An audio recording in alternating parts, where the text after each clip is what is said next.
It's about 6 o'clock in the morning, so we gotta sleep in a little bit for Sunday. And now we have a full house waiting for cartoons and some breakfast. Good morning. Where's my bed? My bed is that. I was gonna make pancakes, and what should we have on our pancakes? Peanut butter. Peanut butter. Peanut butter. And some jelly. Ooh. Some jelly. Mm-hmm. June 17th, 1995 was the day that their lives started together as one. A holy union ceremony was performed with friends and family.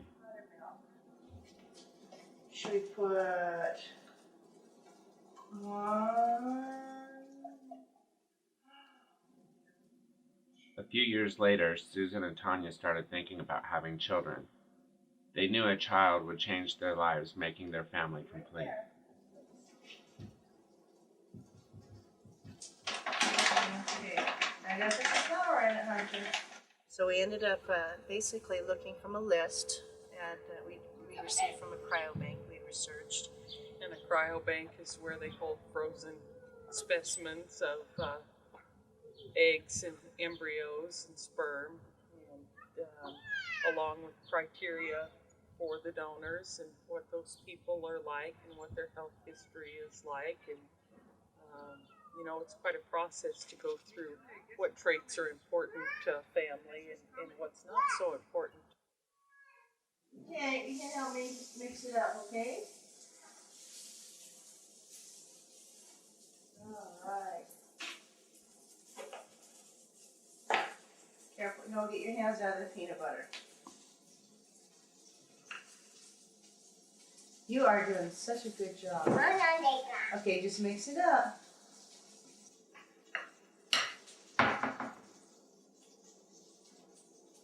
Good job. Okay, keep the fork down so we don't spill everywhere. Want some help finishing up? And through this process, we connected with a group of many women going through the same thing that we're going through. And each of them have come through that whole process differently. And it's not that there's any right or wrong way, just whatever's right for that family. And so we ended up going with an anonymous donor. And actually, because it took us so long, 4.5 years to conceive, we went through 3 donors. Okay, put Hunter up there. Jessica's gonna have one more bite and then she's gonna give it to you so you can have it, okay? That's why we share. Just give her a second. There, thank you, Tessa. That was nice sharing. What did you say, Hunter? Did you say thank you? Thank you. You have the dolphin one right there. Oh, okay, you don't have to have that one. How's it going, Allie? Super dupe? Yeah. Kids Hard Happy is really good. It was hard to watch the emotional roller coaster that both of them went through, but they were so determined they wouldn't give up for anything. 4 years of trying and 13 attempts to conceive, and they all failed. It was real frustrating for the girls and everybody that was involved because everybody wanted them to be pregnant as much as they did. And it was a hard road for a while. They thought about adoption and knowing that there was unwanted children out there too that they could provide a loving home for. And one day Susie had this feeling that maybe they should try one more time. So they went back to her doctor and he changed her medications. The fertilized eggs were inserted. The doctor didn't hold much hope for them and was very candid about that. He explained this probably isn't going to work, but it was worth a try.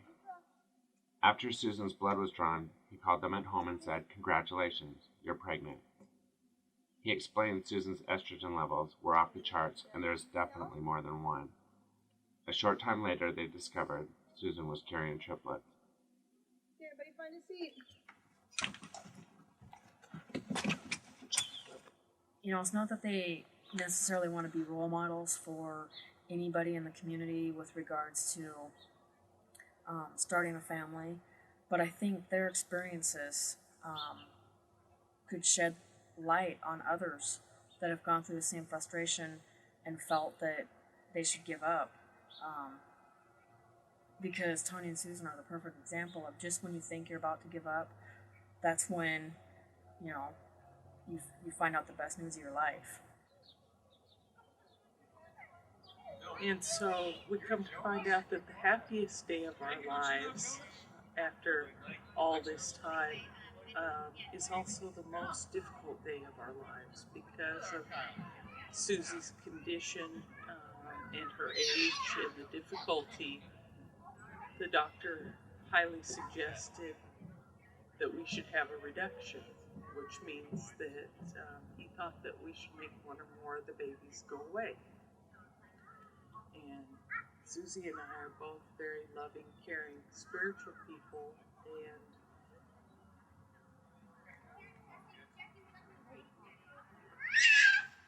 contemplating such a decision was excruciating.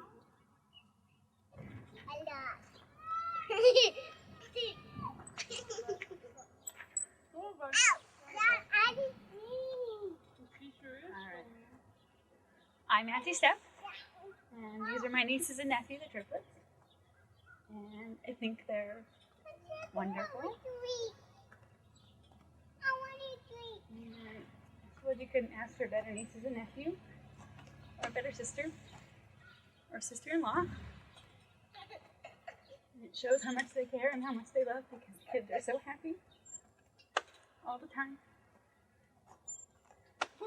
You're going high. And the thought that one of these little souls should not be, or maybe more than one, was something that just was devastating on the day and the days following what should have been the most joyous days of our lives.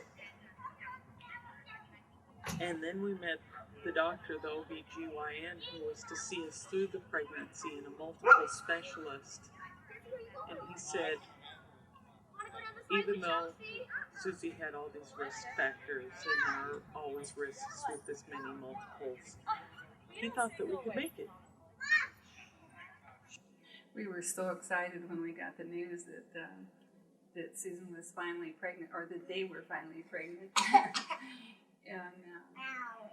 And then over the months, it became a little bit scary because, you know, especially when we found out that it was triplets, which they knew pretty soon.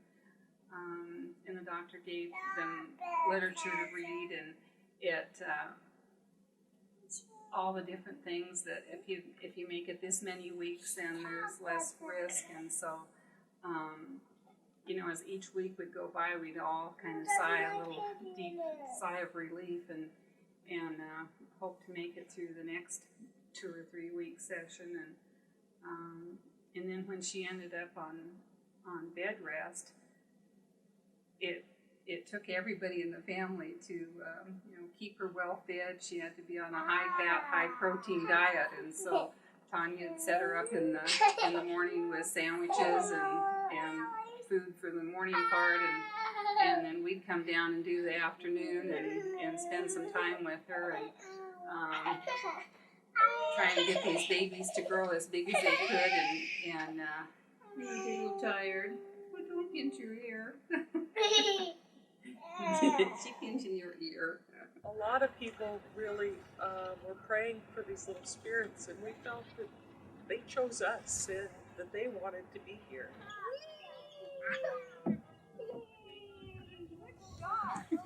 Whoa, got your feet. I don't really remember exactly when Tonya and Susan told us that they were having twins, but that's what we first heard. So I got really excited, being that I'm a twin, and decided with a friend of mine to make their baby books. And when I called my mom to tell her all the cool stuff I found that was Noah's Ark, she told me at that time that there was possibly going to be more than 2. That originally that they had known all along that there was going to be triplets, but that the one baby was so small they were not sure she was going to make it. And so instead of having to deal with the thought of having to tell everybody and explain that one had not made it, they started out by saying that they were twins, and thankfully they all did, and Allie was the little one, and she's the fighter still today. You got it, Jesse. You got it. There you go. Next one. Good job, Jesse. There you go. Woo! Almost there.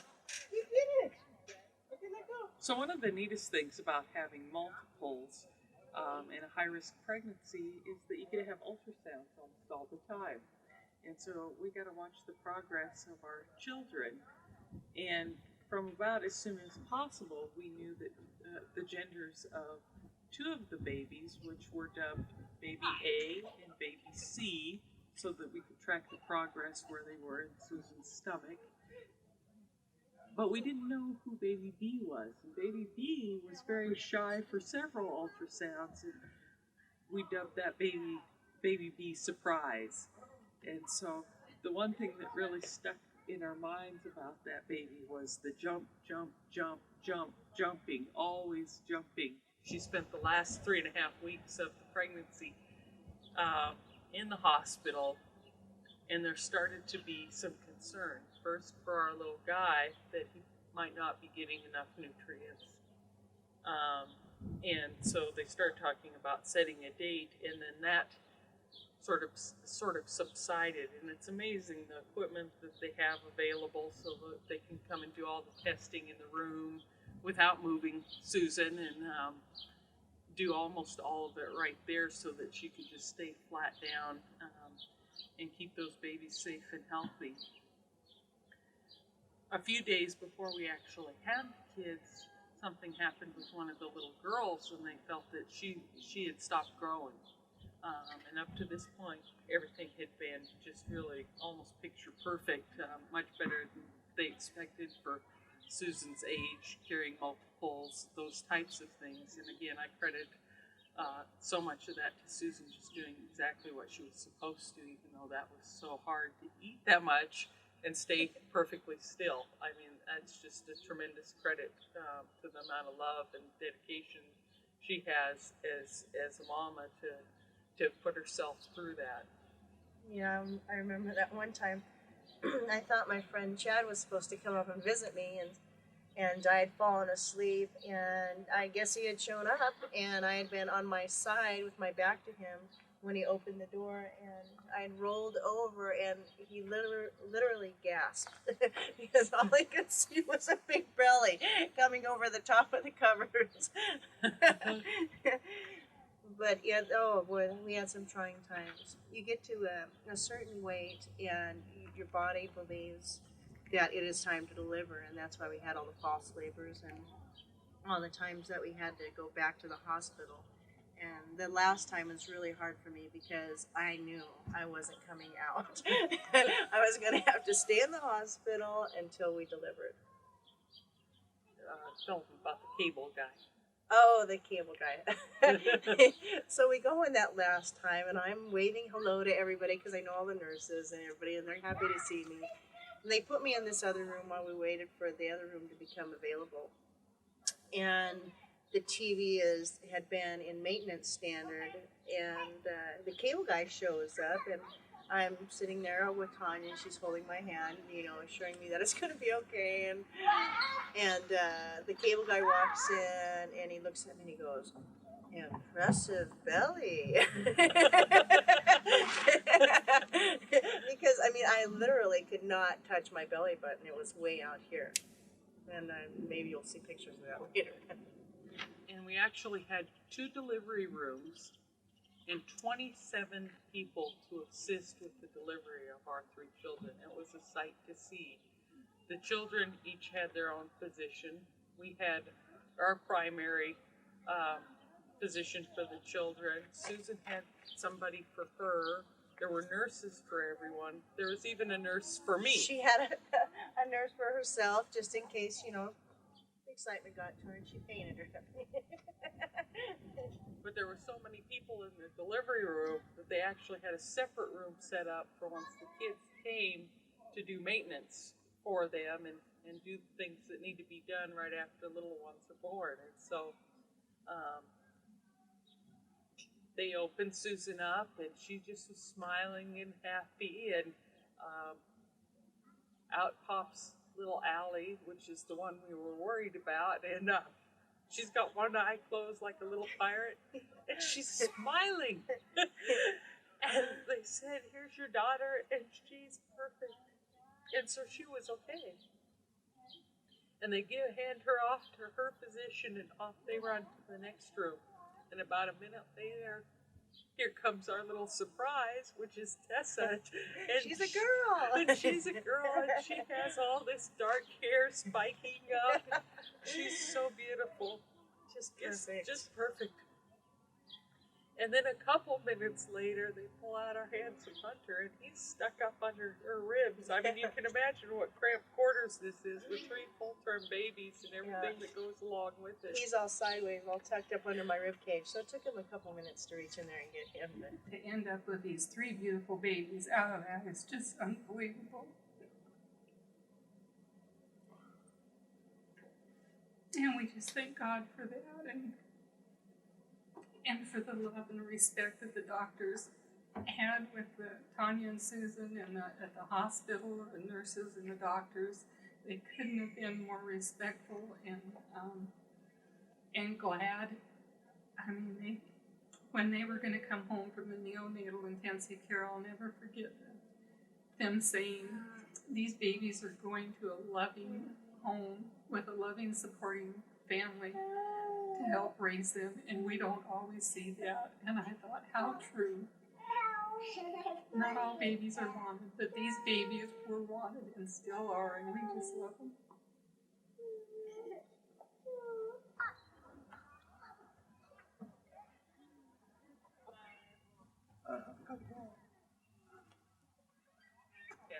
you eat your chicken and stuff if you have some more fruit. Okay? You sit on your bottom. I met Susan about 11 years ago. I've known Tonya for close to 20.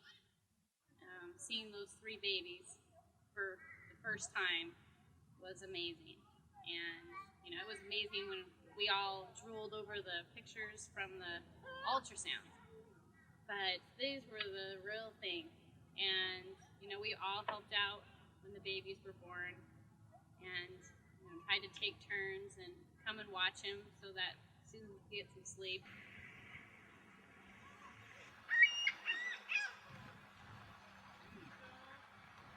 You can throw it? You don't have to feed the big stuff. There, we gotta get it out to that duck right there. Keep it. Ducky. Keep it. Ducky, keep it. Susan and Tonya asked my husband, Chuck, and I to be the godparents to these 3 little wonderful children. I have no children, and Chuck has older children, so it was extremely important to me to be asked to be their godparent, and it's a real special thing.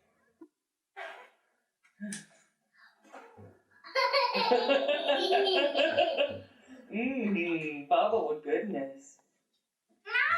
Careful, don't bother Hunter.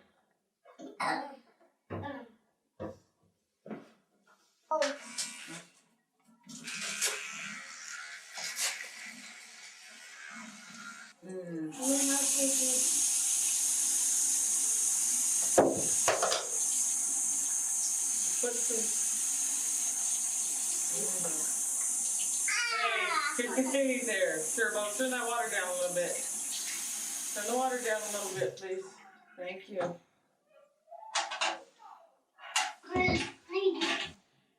Squeeze it a little bit. There it goes. No, on the toothbrush, please. On the toothbrush, please. There you go. There. Okay, that's plenty. Thank you. Okay. Thank you. Now brush your teeth.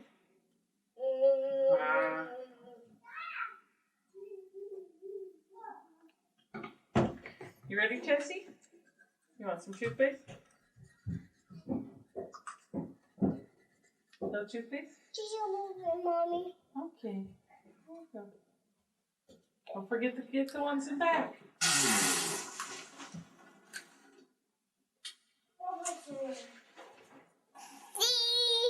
Oh, that's a great smile, honey.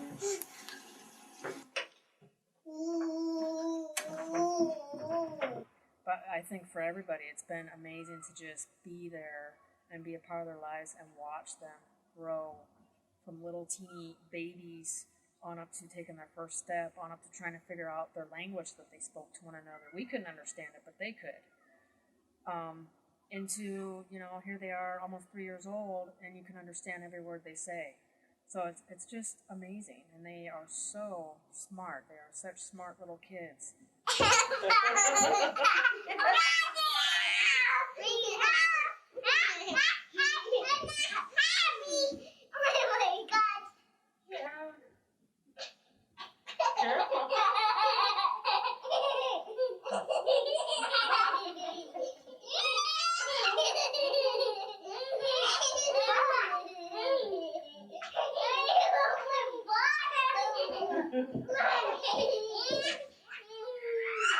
Susie and I have been friends for 30 years, so she's like a lifetime friend of mine. I've known Tonya for 9 now, and I think together they're a wonderful pair. And as far as parents go, I think they make great parents. They've got a lot of patience, which you need with your kids. And they still find time for each other, which is very important. And I'm very proud of the family that they've created and the love that they all have. You already read it? Well, Allie and Hunter haven't read it, so let's read it, okay? Yeah. Animal crackers, that's right. And those are sheep. Little star. How I wonder what you are. Yay, that was great. Okay, so that's how we get tucked in. Allie, from the get-go, just loved stuffed animals, much like I did. She has her whole herd of stuffed animals, and they all have a specific place that they have to sleep on their bed. And there's a core of 4, and they're known as Berry, Other Berry, Puppy, and Other Puppy. All cozy. Get Allie. And Hunter, he is just pure sweetness and love, and full of hugs and cuddling up and wonderfulness.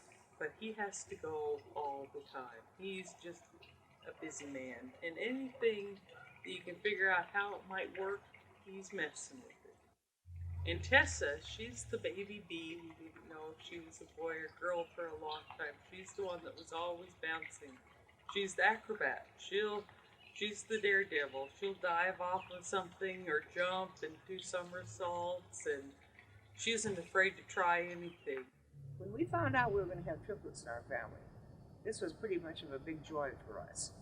And we're at an age where we didn't have little children around, or haven't had little children around for a long, long time. And so this is a happy time. And it got to be even happier after they were born, and we saw the little munchkins there, because they brought a lot of joy to us in a time when things were kind of sad. I can't do this. My mother has lymphoma, a type of cancer, and she is in remission right now. And I think the birth of the triplets gave her hope and a will to live, and inspired her just to hang in there, because I know the chemo treatments were hard. It was a tough time for her. And as a daughter, I witnessed the influence that the children have had on her just to fight and to keep on going. And I think they're going to help keep us young just like you did, or like Susan did when she was young and in school. Sure kept us going. And I think these little guys will probably do the same thing. We have something to live a little longer for. I truly believe that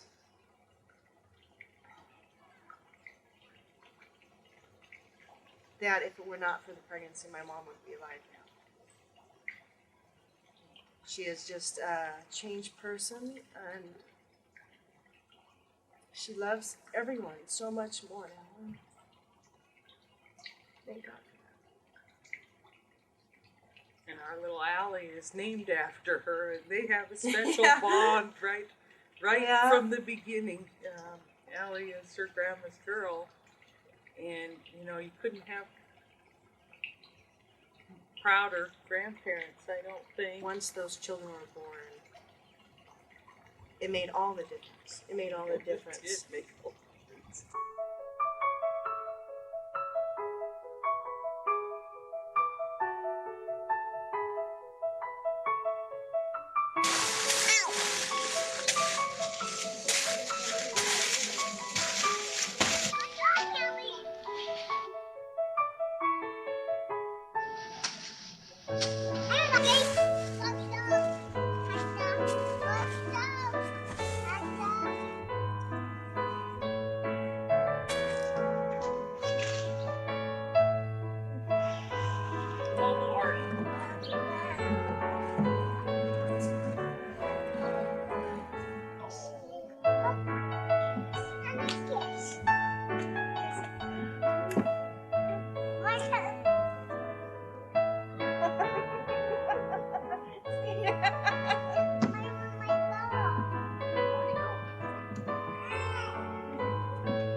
Almost. Right here. Okay, good catch, ready? Oh, okay, one more time. Okay, you ready? Okay.